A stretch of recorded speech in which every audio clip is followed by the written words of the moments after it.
नायब सैनी ने रेखा गुप्ता को दी बधाई। स्थानीय निकाय चुनाव पर सुशील गुप्ता ने किया बड़ा दावा। रेखा गुप्ता के सीएम बनने पर नंदगढ़ में मना जश्न। ओडिशा की डिप्टी सीएम ने किया हस्तशिल्प मेले का दौरा। ज्ञानचंद गुप्ता ने लगाई संगम में पवित्र डुबकी। नमस्कार, आप देख रहे हैं punjabkesari.com। चलिए रुक करते हैं हरियाणा की कुछ बड़ी खबरों की तरफ। इस वक्त जिसका सभी को बेसब्री से इंतजार था, बात करें दिल्ली के सीएम की, तो रेखा गुप्ता अब दिल्ली की सीएम बन चुकी हैं और इसी उपलक्ष्य में नायब सैनी भी दिल्ली के गढ़ पहुंचे थे और इस दौरान उन्होंने क्या कुछ कहा, आप उन्हें सुने।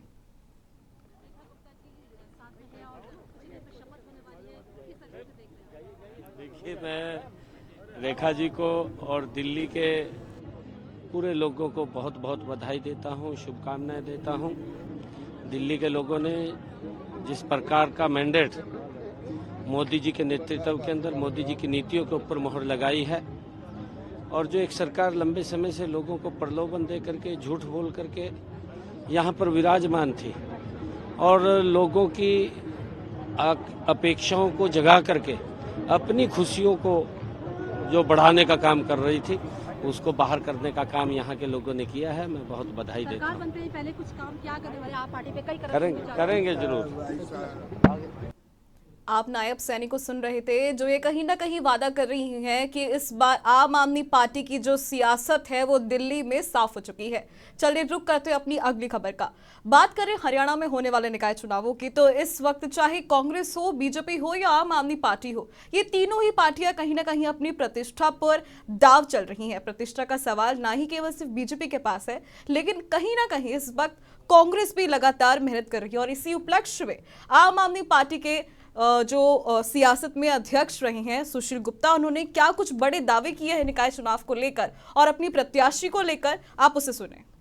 सर, आज फरीदाबाद पहुंचे हैं, मीडिया से रूबरू हुए हैं, क्या प्रयोजन रहा? आज फरीदाबाद के अंदर जो जुल्म आम आदमी पार्टी के प्रत्याशियों के साथ बीजेपी ने अधिकारियों के साथ मिलके इनका नॉमिनेशन कैंसिल कराने में किया और अब हमारी मेयर की उम्मीदवार निशा दलाल फौजदार हैं और हमारे जो 16 प्रत्याशी हैं, आज उनके सबके पक्ष के अंदर जिम्मेदारियां नियुक्त करने के लिए, प्रचार के कार्यक्रम को तय करने के लिए और फरीदाबाद में एक भ्रष्टाचार मुक्त निगम के चुनाव करने के लिए, अपील करने के लिए मैं आया हूं। आम आदमी पार्टी झाड़ू के चुनाव चिन्ह पर चुनाव लड़ रही है। निशा दलाल फौजदार जी हमारी मेयर की प्रत्याशी हैं और पूरी ताकत के साथ पहले जो हमारी प्रत्याशी नीतू मान जी थी, इनको बीजेपी ने एक साजिश के तहत इनका नॉमिनेशन रिजेक्ट कराया। हालांकि हाईकोर्ट में भी गए, हाईकोर्ट के अंदर तारीख लगी है, परंतु पार्टी ने फाइनल डिसीजन लिया कि हम निशा दलाल फौजदार को यहां से मेयर का चुनाव लड़ाएंगे, क्योंकि इस कानूनी लड़ाई के अंदर जाने के बजाय हम जनता के सामने, जनता की अदालत के अंदर ये लड़ाई लेके जाएंगे। 24 तारीख को सुनवाई है सर नीतू मान जी वाले मामले की। अगर इसमें इनके पक्ष में अगर फैसला आता है तो क्या निशा दलाल जी आगे बढ़ेंगे? नहीं, अब निशा दलाल फाइनल कैंडिडेट है। ये पूरे नीतू मान जी की अगुवाई के अंदर ये मेयर के चुनाव को लड़ रही है। हम उस कानूनी प्रक्रिया को देख रहे हैं।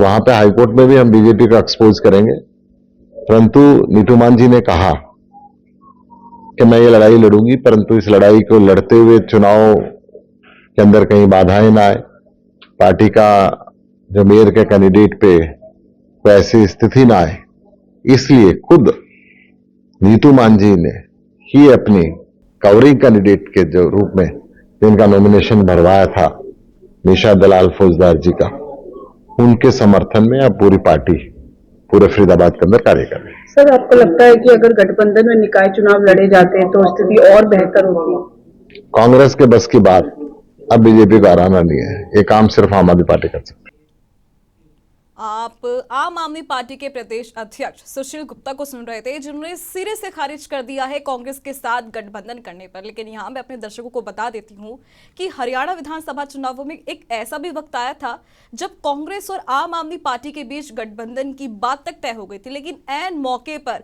कांग्रेस की तरफ से आम आदमी पार्टी को समर्थन नहीं दिया गया और शायद इसी के चलते अब आम आदमी पार्टी भी निकाय चुनावों को लेकर कांग्रेस के साथ गठबंधन करने पर हामी नहीं भर रही है। बहरहाल अब निकाय चुनावों में किसकी जीत होगी इसका पता तो वक्त रहते ही चल पाएगा। रुक करते अपनी अगली खबर का। जैसा कि आप सभी जानते हैं कि इस वक्त दिल्ली की सियासत में रेखा गुप्ता की एंट्री हो चुकी है और वो सीएम पद पर आ चुकी है। अब ऐसे में नंदगढ़ कहा जाता है कि वो हरियाणा की भी बेटी हैं, तो अब हरियाणा की बेटी की इस जश्न में नंदगढ़ गांव में किस प्रकार के जश्न देखने को मिल रहे हैं और लोग उनको बधाई दे रहे हैं, अब वो कुछ सुने।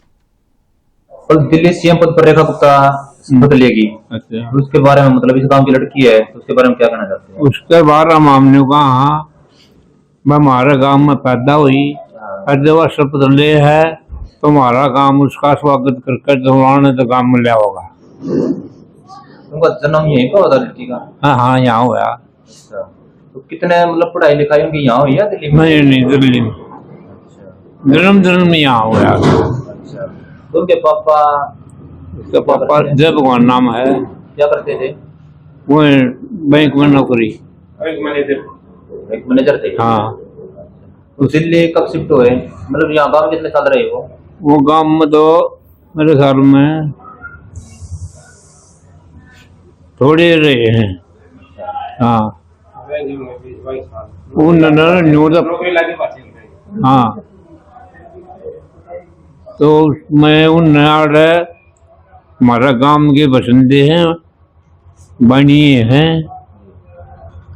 यहाँ पर उस लड़की का जन्म हुआ है।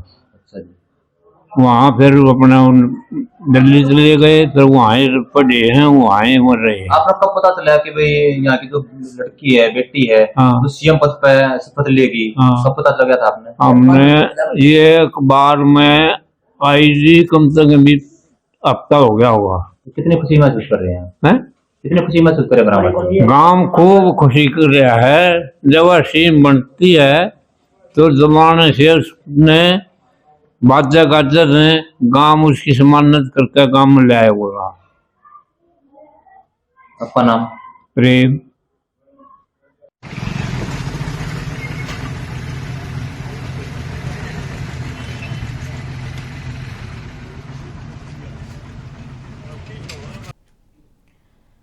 इस वक्त दिल्ली की सियासत और हरियाणा की सियासत समेत सभी राज्यों में रेखा गुप्ता के नामों की जोरदार चर्चा हो रही है। सोशल मीडिया पर हैशटैग रेखा गुप्ता का राज तिलक इस तरह के तमाम जो है ट्रेंड कर रहे हैं।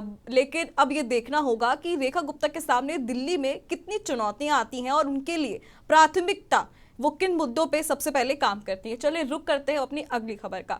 बात कर लेते हैं यहाँ पर हरियाणा में लगे सूरज कुंड मेले की, जिस पर ओडिशा की डिप्टी सीएम ने वहां पे हस्तशिल्प में मेले में दौरा किया और उन्होंने क्या कुछ कहा, आप उसे सुने। देखिए, Haryana very rich in its own culture and heritage, but this बार वो मेजबान है और हम लोगों को थीम पे आगे आने के लिए स्कोप दिए हैं, इसलिए हम अतिथि नाते थीम पैविलियन में उनको शुक्रिया अदा करते हैं। देखिए, मैं पहली बार सूरजकुंड का इंटरनेशनल क्राफ्ट मेला में आई हूँ।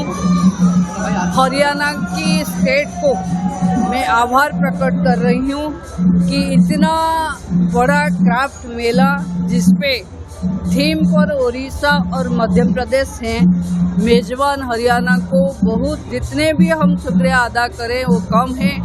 महाप्रभु के बालू का शिल्प से लेके अंदर से हमारी जो उड़िया घर की जो कल्चर, जैसे तुलसी चौरा है, माँ लक्ष्मी की पूजा है और प्रभु जगन्नाथ की है, संकीर्तन है, ये सब देख के हमारी कल्चरल हेरिटेज को हम विश्व दरबार में दिखाने की कोशिश कर रही हैं।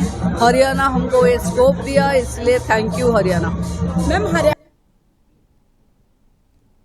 इस वक्त सूरजकुंड मेले में लोगों का तांता लग रहा है और लोग एक झलक पाने के लिए और सूरजकुंड मेले में जाने के लिए लगातार अपील भी कर रहे हैं। और ऐसे में देखना होगा कि सूरजकुंड को इससे कितना व्यापारिक फायदा होता है। रुक करते हैं अपनी अगली खबर का।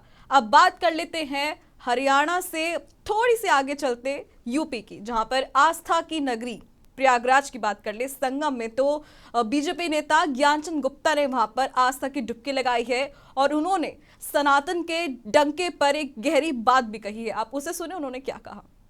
देखिए, दुनिया के सबसे बड़े महाकुंभ यानी सनातन धर्म का पर्व जिस प्रकार से उत्तर प्रदेश के यशस्वी मुख्यमंत्री आदरणीय योगी जी ने पूरे इस महाकुंभ का आयोजन किया, जो व्यवस्थाएं देखने को मिल रही हैं इतनी चाक चौबंद है कि किसी को भी कोई परेशानी देखने को नहीं मिल रही।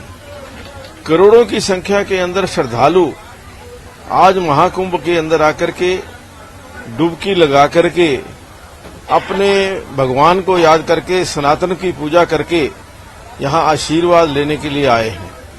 मैं समझता हूं कि इस प्रकार का आयोजन, इस आयोजन के पश्चात पूरे देश में नहीं पूरी दुनिया में सनातन का डंका बजेगा, सनातन आगे बढ़ेगा और जो हमारे प्रभु प्रेमी हैं, सनातन प्रेमी हैं, उनको भगवान का आशीर्वाद मिलेगा।